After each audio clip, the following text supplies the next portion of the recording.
এই মুহূর্তে সতর্কতা মানে যেমন কি বলে রেন থান্ডার শাওয়ার এবং ঝোড়ো হাওয়া 30-40 কিলোমিটার এরকম মোটামুটি অনেকগুলি উত্তরবঙ্গের সবকটা জেলাতেই প্রায় দেওয়া হয়েছে। দক্ষিণবঙ্গের ক্ষেত্রে এরকম কোনো সতর্কতা? দক্ষিণবঙ্গের ক্ষেত্রেও কালকেও দেওয়া হয়েছে কিছু জেলাতে আর কি।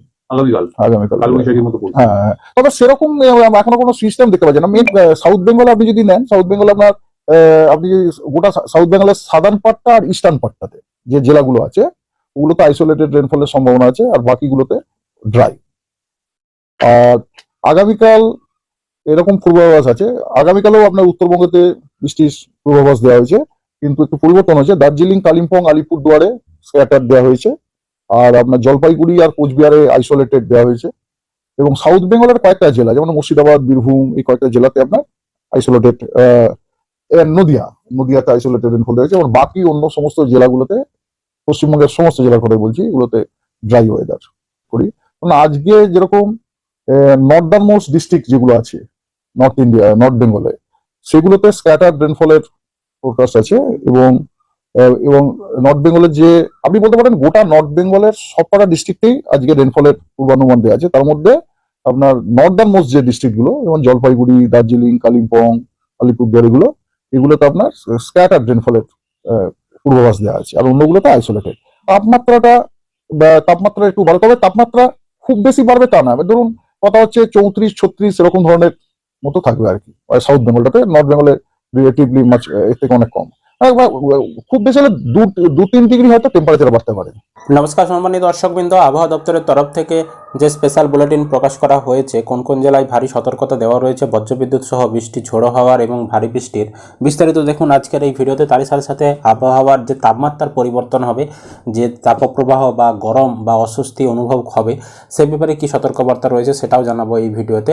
অবশ্যই উপকার আসবে, ভিডিওটি শেষ পর্যন্ত দেখবেন। চ্যানেলে নতুন হলে চ্যানেলটি সাবস্ক্রাইব করতে ভুলবেন না, আর ফেসবুক থেকে যারা ভিডিওটি দেখছেন অবশ্যই পেজটি ফলো করে রাখবেন। তো যদি আপনাদেরকে 29 তারিখের আপডেট দেখায়, 29 তারিখে উপরে কেবলমাত্র দার্জিলিং জেলাতে, এছাড়াও এখানে দক্ষিণবঙ্গের পশ্চিম মেদিনীপুর, পূর্ব মেদিনীপুর, ঝাড়গ্রাম, এখানে কিন্তু আইসোলেটেড ওয়েতে মানে 25% বা তার কম স্থানে বৃষ্টিপাতের সম্ভাবনা রয়েছে। আর কোনো জেলাতে বৃষ্টিপাতের সম্ভাবনা নেই।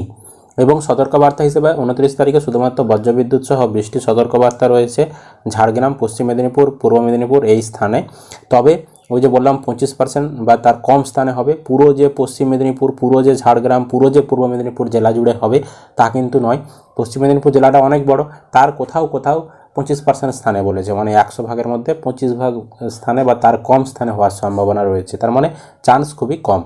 এবার দেখুন 30 তারিখের তো 30 তারিখে দেখুন, 30 তারিখে উপরে 3টি জেলা দার্জিলিং, কালিম্পং, জলপাইগুড়ি, এবং এখানে দক্ষিণবঙ্গে বীরভূম, পশ্চিম বর্ধমান, পুরুলিয়া, বাঁকুড়া, পশ্চিম মেদিনীপুর, পূর্ব মেদিনীপুর, ঝাড়গ্রাম, এখানে 25% বা তার কম স্থানে আইসোলেটেড ওয়েতে বৃষ্টিপাতের সম্ভাবনা রয়েছে। সতর্কবার্তা হিসাবে বজ্রবিদ্যুৎ সহ বৃষ্টি এবং ঝোড়ো হাওয়া সর্বোচ্চ গতিবেগ 30 থেকে 40 কিলোমিটার প্রতি ঘন্টা বেগে হওয়ার সম্ভাবনা দার্জিলিং, কালিম্পং, জলপাইগুড়ি এই 3টি জেলাতে রয়েছে।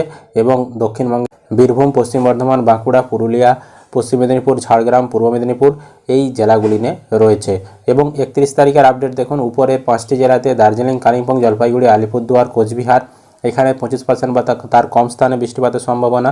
এবং দক্ষিণবঙ্গের মুর্শিদাবাদ, নদিয়া, উত্তর 24 পরগনা, দক্ষিণ 24 পরগনা, কলকাতা, হাওড়া, হুগলি, পূর্ব বর্ধমান, পশ্চিম বর্ধমান, বীরভূম, পূর্ব মেদিনীপুর, পশ্চিম মেদিনীপুর এবং বাঁকুড়া, পুরুলিয়া, ঝাড়গ্রাম, এখানে কিন্তু আইসোলেটেড ওয়েতে মানে 25% বা তার কম স্থানে বৃষ্টিপাতের একটা সম্ভাবনা রয়েছে।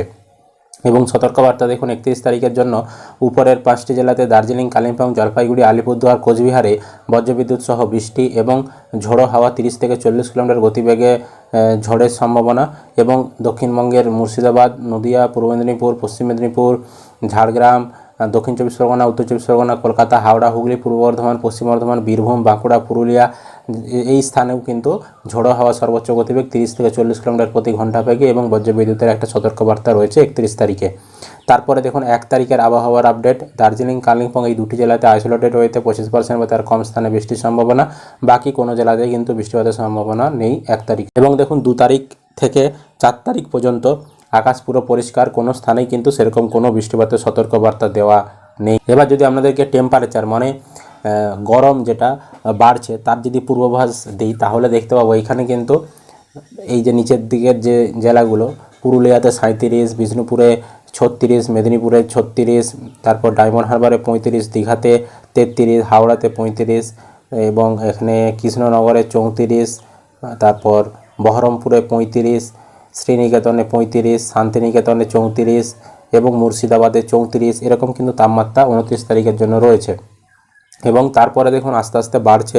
30 তারিখে যদি দেখি মেদিনীপুরে এখানে 37 ডিগ্রি চলে গেছে, বিষ্ণুপুরে 37, পুরুলিয়াতে 38, শান্তিনিকেতনে 35 এবং বর্ধমানে কিন্তু 36, হাওড়াতে 36, আলিপুরে 36 এবং এই উপরের দিকে যদি যাই মুর্শিদাবাদে 35, মালদাতে 33, তারপরে এই দিকে শিলিগুড়িতে 33, কালিম্পংয়ে 21, দার্জিলিংয়ে 17, এরকম কিন্তু তাপমাত্রা থাকছে 30 তারিখের জন্য।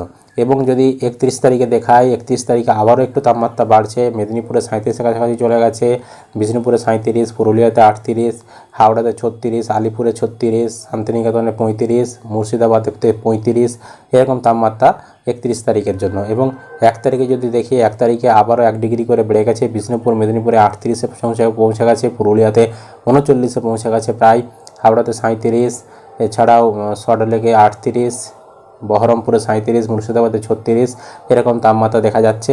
এবং 2 তারিখে যদি দেখি, 2 তারিখে মেদিনীপুর বিষ্ণুপুরে 38, পুরুলিয়াতে 39, বর্ধমানে 37, আলিপুরদুয়ারে 37, দীঘাতে 35, এরকম কিন্তু তাপমাত্রা বাড়ছে। তার মানে দেখা যাচ্ছে যে ক্রমশ কিন্তু তাপমাত্রার পারদ ঊর্ধ্বমুখী হচ্ছে এবং আর কিছুদিনের মধ্যেই হয়তো 40-এর যে কোঠা সেটাও কিন্তু পৌঁছে যাবে। এই ছিল আপডেট। আশা করি আপনারা আবহাওয়ার আপডেটটি বুঝতে পেরেছেন। আপনাদের ওখানে আবহাওয়া কেমন, কোন জেলা থেকে দেখছেন ভিডিওটি কমেন্ট করে জানাবেন। ইউটিউব থেকে দেখলে চ্যানেলটি সাবস্ক্রাইব করে রাখবেন, বন্ধুদেরকে বেশি বেশি করে ভিডিওটি শেয়ার করবেন, ফেসবুক থেকে দেখলে অবশ্যই পেজটি ফলো করে রাখবেন।